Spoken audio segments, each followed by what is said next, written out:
warahmatullahi wabarakatuh. Kami dari kelompok 2, saya Mutiara Ramadhani dengan NIM 25111744420. Dan saya Alia Farida dengan NIM 25111744013.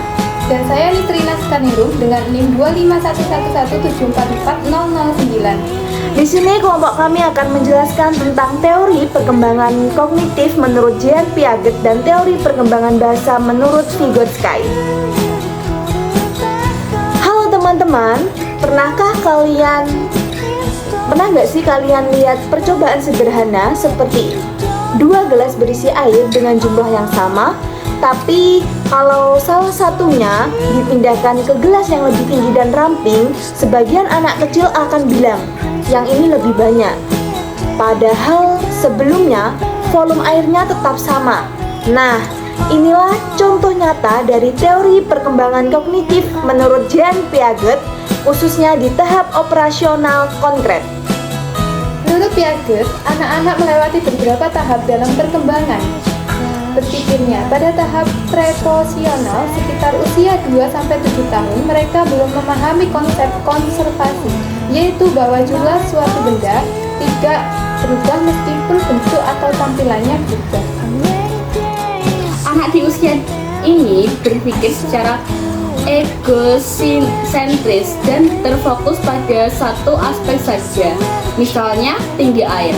Mereka melihat gelas yang tinggi dan berpikir otomatis lebih tinggi berarti lebih banyak. Nah, kali ini kami akan mempraktekkan bahwa volume air itu tetap sama meskipun dituangkan dalam wadah yang berbeda-beda bentuknya.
Nah, seperti dalam percobaan tadi, ketika seorang anak memasuki tahap operasional konkret pada sekitar usia 7-11 tahun, cara berpikir mulai berubah. Anak mulai bisa memahami logika sederhana dan akhirnya menyadari bahwa meskipun bentuk gelas berbeda, jumlah airnya tetap sama. Jadi, dari percobaan sederhana ini kita belajar bahwa anak bukan hanya tahu atau tidak tahu, tapi mereka sedang belajar memahami dunia dengan cara berpikir yang terus berkembang. Proses ini disebut konservasi, yaitu kemampuan untuk memahami bahwa sesuatu tetap sama walau tampilannya berbeda. Piaget menggunakan percobaan seperti ini untuk menunjukkan bagaimana anak membangun logika berpikir secara bertahap. Kesimpulannya, teori Piaget mengajarkan kita bahwa setiap tahap perkembangan anak itu unik.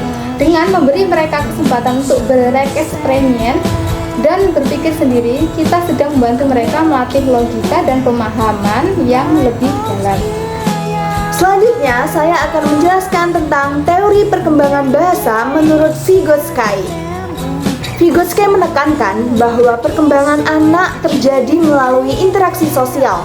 Anak belajar paling baik ketika berinteraksi dengan orang lain yang lebih tahu atau lebih berpengalaman, misalnya orang tua, guru, atau teman.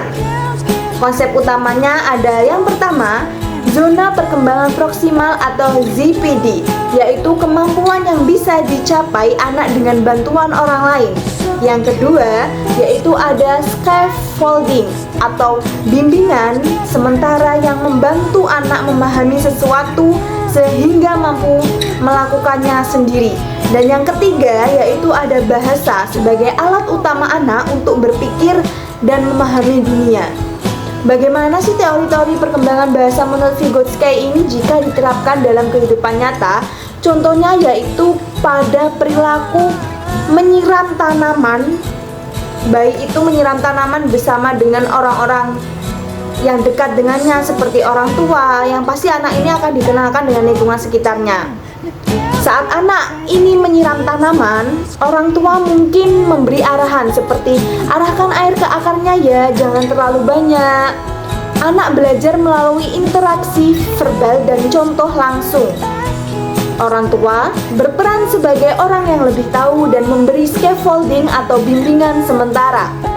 Anak tidak hanya meniru gerakan, tetapi juga memahami mengapa tanaman perlu disiram dan bagaimana caranya. Disinilah bahasa dan sosial bekerja secara bersamaan.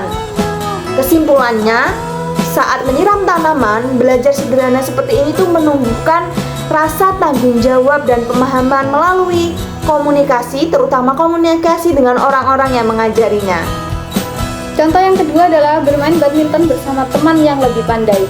Anak belajar dengan mengamati dan berinteraksi dengan teman yang lebih mahir. Saat temannya memberi petunjuk, pegangannya begini supaya pukulannya sangat kuat, anak berada dalam zona perkembangan proksimal. Bantuan kecil itu adalah scaffolding, yang nantinya bisa dilepas ketika anak yang sudah mampu bermain sendiri. Aktivitas ini melatih komunikasi, kerjasama, pemecahan masalah sosial. Yang ketiga adalah mengikuti lomba dengan dukungan guru atau teman. Dalam lomba, anak belajar bekerja sama, mendengarkan arahan, dan beradaptasi dengan lingkungan sosial. Guru atau teman yang membantu memberikan dorongan, motivasi, dan panduan strategi. Di sini dukungan sosial dan bahasa menjadi kunci agar anak bisa tampil lebih baik dari kemampuan awalnya. Anak juga belajar mengelola emosi, belajar tampil, dan menghargai proses. Semua ini lewat interaksi sosial yang bermakna. Kesimpulan kecilnya, belajar tidak selalu dari buku, tetapi dari pengalaman bersama dan komunikasi yang membangun. Contoh yang keempat adalah mengajari anak cara memegang pensil dengan benar. Anak belum mampu menulis dengan baik tanpa bantuan. Saat orang tua atau guru membimbing tangan anak dan berkata, pegang pensilnya begini ya, jangan terlalu kuat. Anak sedang berada di ZPD. Bimbingan tersebut adalah scaffolding. Bantuan bertahap hingga anak bisa memegang pensil dengan benar secara mandiri. Bahasa dan tindakan berjalan bersamaan, memperkuat pemahaman anak. Kesimpulan kecilnya adalah setiap bantuan kecil dari orang dewasa adalah langkah penting menuju kemandirian berpikir dan bertindak. Kesimpulannya adalah menurut Vygotsky, anak tidak belajar sendirian. Mereka berkembang karena adanya dukungan sosial dan saling komunikasi. Bahasa, interaksi, dan bimbingan membuat anak melampaui batas kemampuannya sendiri. Dari menyiram tanaman sampai menulis dengan benar, semuanya adalah proses sosial yang membentuk cara berpikir dan berbahasa pada anak. Nah, jadi teori Vygotsky mengajarkan kita bahwa setiap interaksi kecil, bermain, berbicara, belajar bersama adalah bagian penting dari perkembangan anak. Belajar bukan hanya soal apa yang anak tahu, tapi siapa yang mendampingi mereka belajar.